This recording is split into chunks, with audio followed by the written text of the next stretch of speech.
Mi nombre es Cristina Fuentes, directora internacional del Hay Festival.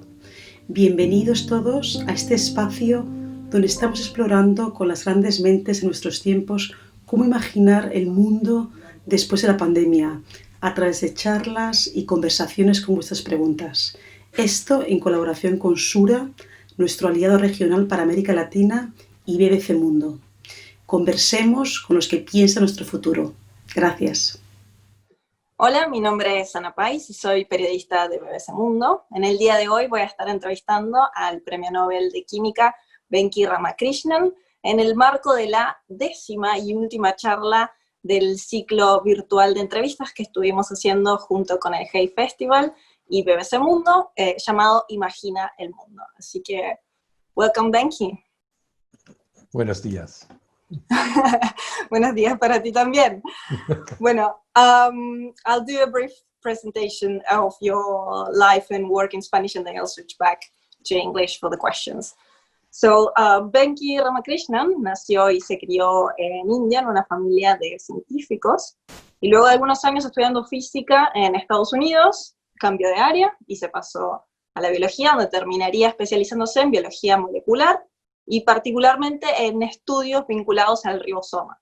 Y fue justamente por estas investigaciones sobre la estructura y la función del ribosoma que en 2009 recibió el Premio Nobel de Química junto con otros 2 científicos. Actualmente trabaja en el Laboratorio de Biología Molecular del Consejo de Investigación Médica Británico, que está ubicado en Cambridge, y es el presidente de la Royal Society de Londres, que es la academia de ciencias más antigua del mundo. Bueno, y como dije anteriormente, esta es la charla que cierra el ciclo Imagina el Mundo, donde 10 de las mentes más brillantes del mundo estuvieron hablando desde su perspectiva, de su respectiva área, sobre cómo será nuestra vida después de la pandemia de COVID-19.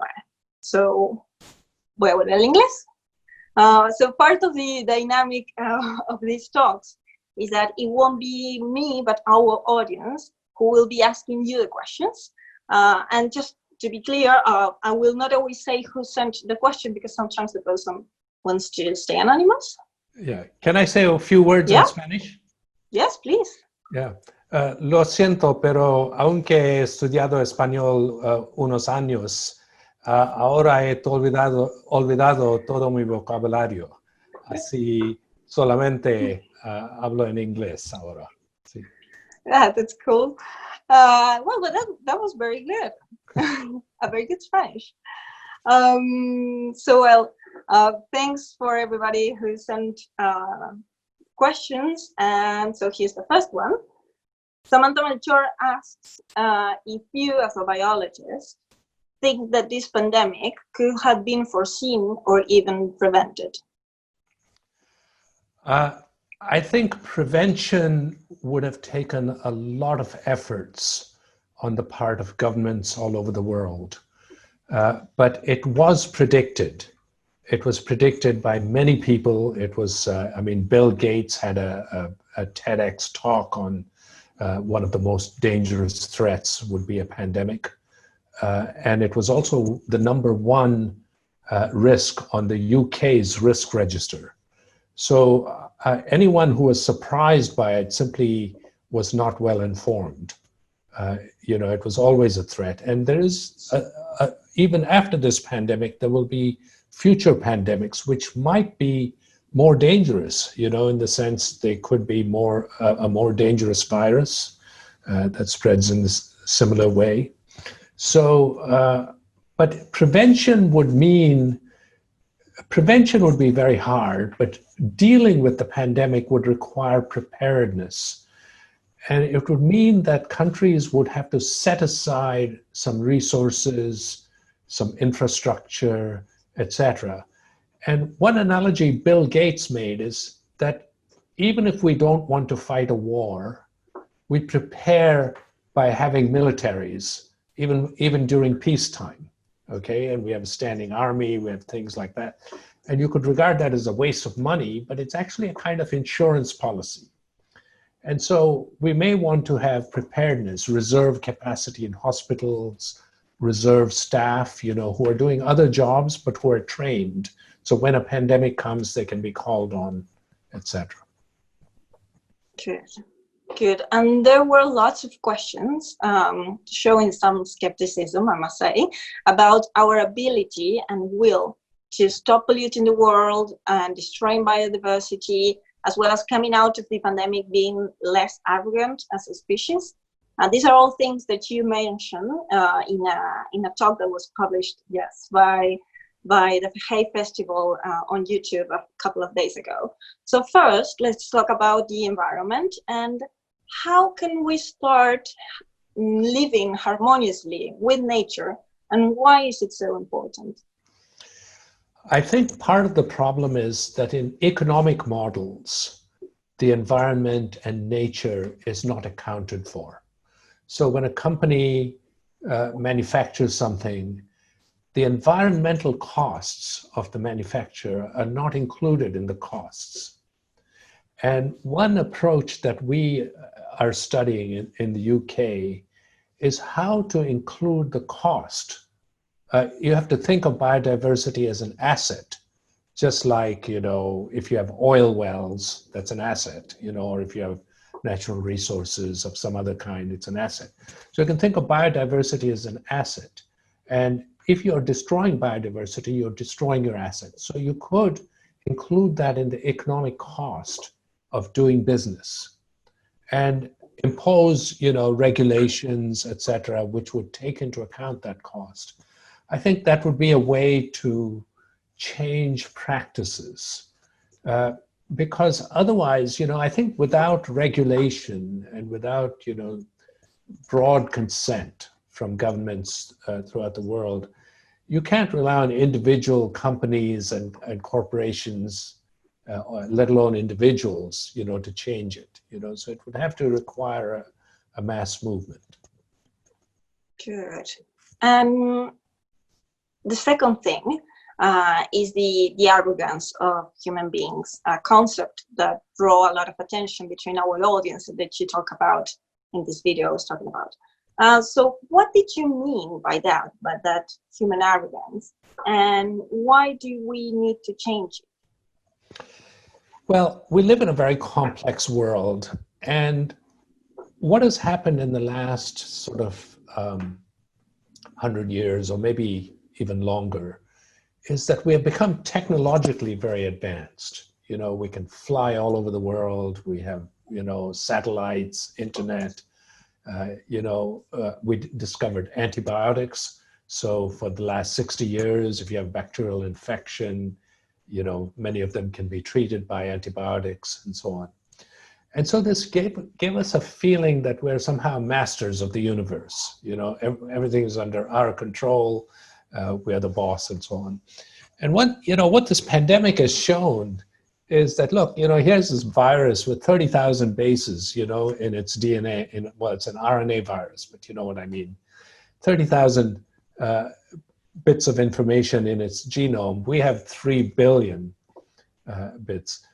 And yet, it has essentially brought the world economy, to a huge, just almost to a halt. All these countries went into lockdown. In many countries, the pandemic is still going on, especially in South America.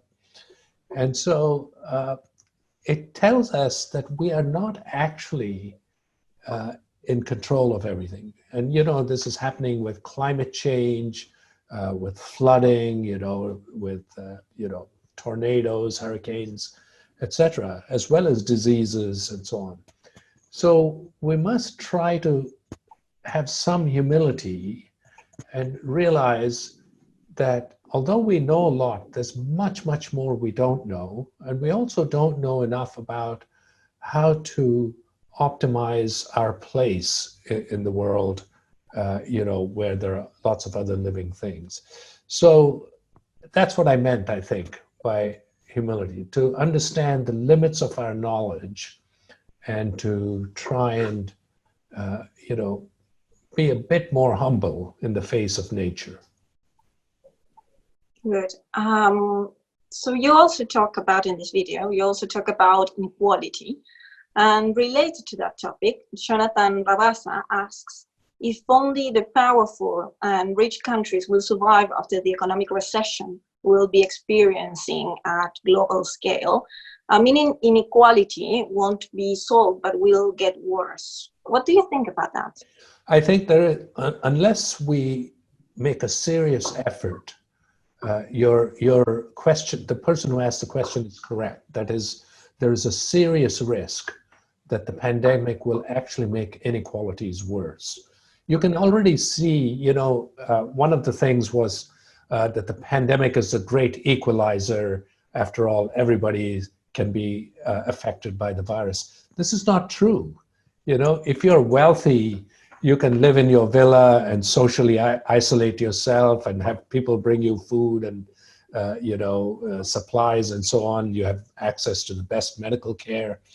Whereas if you're poor, you have to often go in crowded situations where you can get infected. If you get infected, you have no recourse. You might have loss of income, which is a problem which can be as big as the virus. If you lose your job and you lose your house and can't eat, those are serious problems. So I think that we have to think about what I meant in the video is it's a chance for us to face up to the inequalities. What I realized during the lockdown was who are the people who are actually essential. They're the people who are working in grocery shops, the farmers, truck drivers who are bringing goods, etc. These are the people who are not so well paid, and many of the people who are well paid, it's clear if they did nothing at all during the lockdown, it wouldn't matter that much, So I think we have to revalue the relative importance of different occupations, and we have to try to somehow minimize the wage gap between these workers who are actually essential to society and the ones who are extremely well off, because in our current economics, there are fewer of them, and so they get better paid. So I think we do need to think about our economic systems. That's what I meant, and it's perfectly, the listener is perfectly right that there is a real chance that this will make inequality worse. So going back to the video again.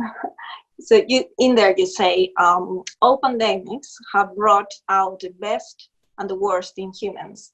So what, in your perspective, has been the best and the worst seen in this pandemic so far? Well, I would say the best is when people have come together and helped. For example, in the UK, when they imposed a lockdown, almost everybody, even if it was very inconvenient, they listened to it and isolated themselves. People tried very hard to help each other. People started appreciating the healthcare workers, and healthcare workers did a heroic job, of taking this huge overload of patients, that came through the system, etc. So in that sense, it brought out the best in people. So when disasters hit, communities will often try to, people will try to help each other in the community, because they realize that they're stronger if they help each other, and everyone has a better chance of coming through it. And this has been true of humanity all along.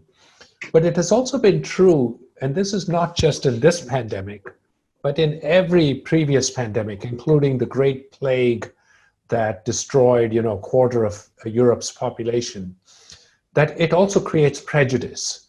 People were prejudiced against, foreigners, against outsiders because they thought they would be carrying the disease. There was a chance to, get rid of outsiders or people they didn't like. You can see that today, in a kind of anti-China, rhetoric, that, this is especially people like Trump calling this a Chinese virus. Well, it could have originated anywhere. It happens, to have originated probably in China, but, that's not the fault of anybody, that just happened to be the case. I mean, so Ebola, for example, came from Africa, and there are other viruses originated elsewhere. And what we call the Spanish flu, which destroyed millions of people and killed millions of people in 1918, actually didn't come from Spain at all. The most likely scenario is it originated somewhere in Kansas and was brought by American soldiers, to Europe, So I think this kind of prejudice and everybody sort of, looking at themselves and looking at other people as different, that's some sort of the worst. And then some people have also tend to act selfishly.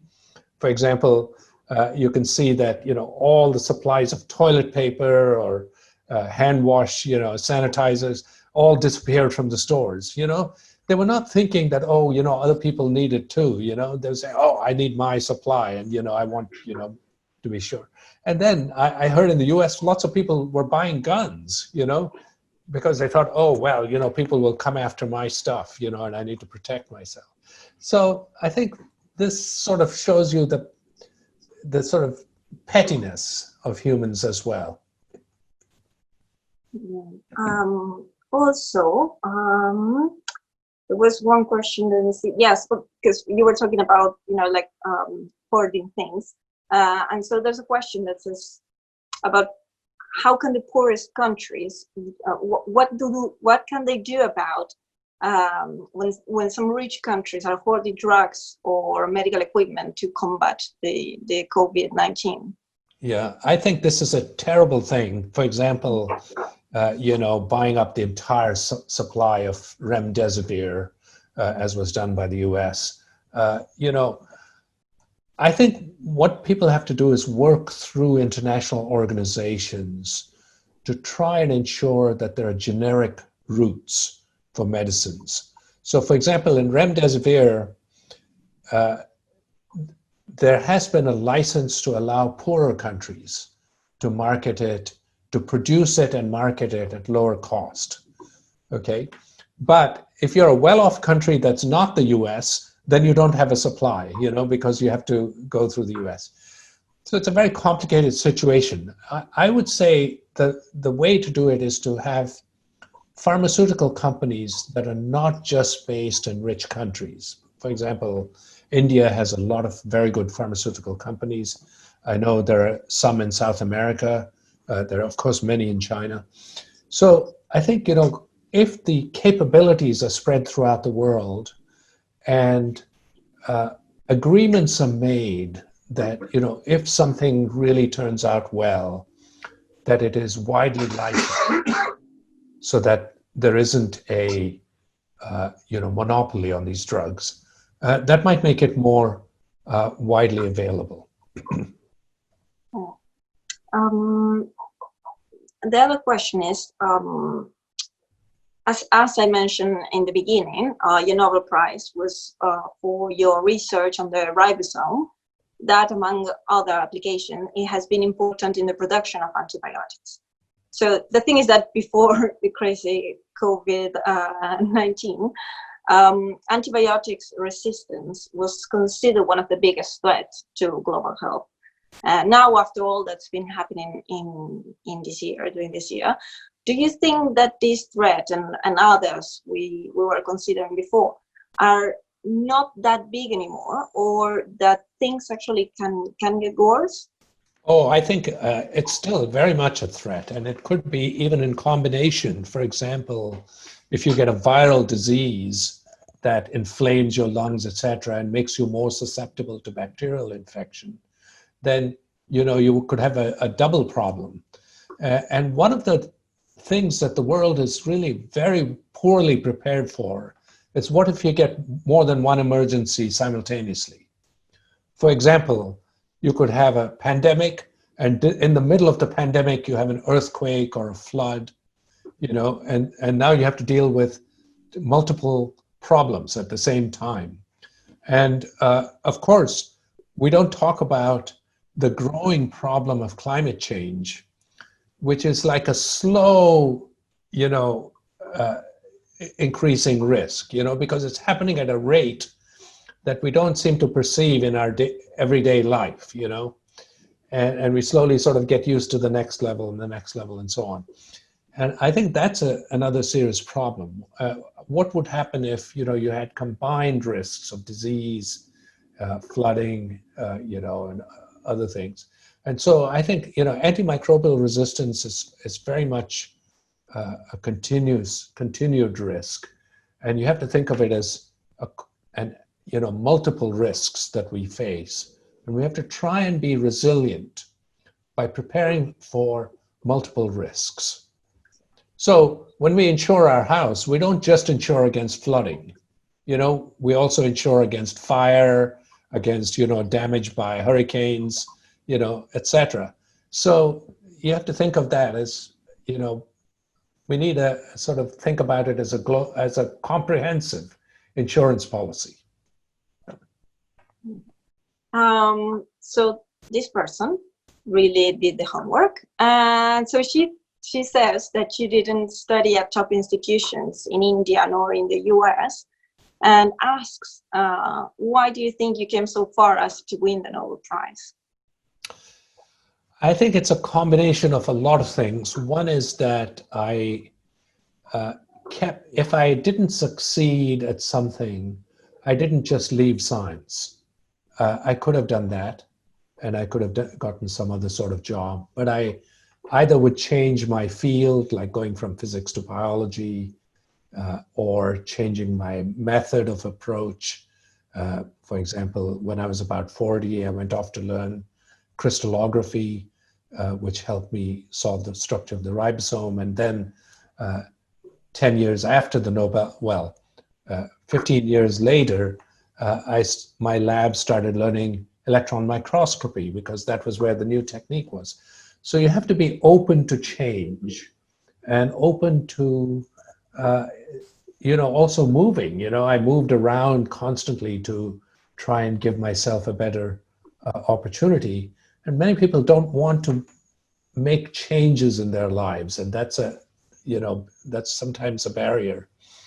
But there's also a lot of luck in that, you know, the right sort of people, you know, mentored me or gave me ideas. A lot of very talented people joined my lab as students or postdocs, without whom, you know, my ideas would still, nobody would have heard of them because nothing would have happened.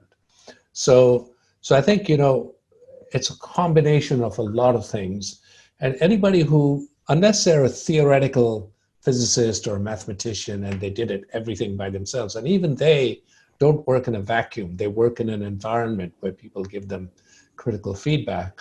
But certainly in a case like mine, you know, I'm the product of a sort of ecosystem or an environment. You know, I can't really take very much of the credit just for myself. Okay. Good. And the last question, what piece of advice would you give to young people in order to face the future with hope? Well, I would say, you know, we're in the middle of a pandemic now, but humanity has been through many pandemics before.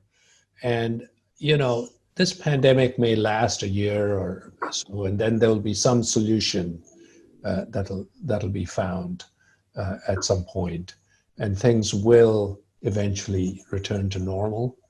And so what you know, you can see after the 1918 flu pandemic, we had the Roaring '20s, you know, which was culturally, you know, it had all these, Hollywood was exploding and jazz and all sorts of things, okay?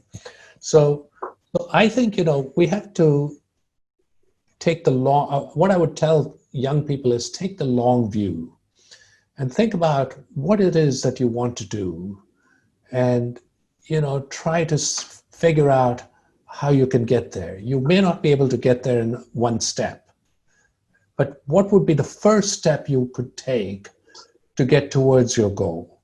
And then keep in mind that your goals may change. You have to be a little bit flexible as you go along. But if you have no goals at all, then you will sort of wander along aimlessly. through life. And that's not so great. You may find out you're 60 years old and, you didn't end up doing the things you really might have wanted to do. So I think you should try to have a goal and try to see how to get there and what will be the first, small baby step towards that goal. Yeah. Well, I would like to keep you here, but I guess at some point I have to let you go. So thank you, Venki, for your time and expertise. Thank you very much. And now, if you excuse me, I'll switch back to Spanish. Okay. To say gracias a todos los que nos han enviado preguntas, no solamente para esta entrevista, sino para las 9 anteriores también, y por haber participado de este ciclo Imagina el Mundo de Hay Festival junto con BBC Mundo. Para ambos equipos ha sido un gusto realmente llevarles a estas 10 mentes brillantes a sus hogares en este tiempo con un poco de encierro y de incertidumbre. Así que esperamos haber aportado algo de claridad y también quizás un poco de optimismo. Así que hasta pronto y muchas gracias. Muchas gracias por su atención.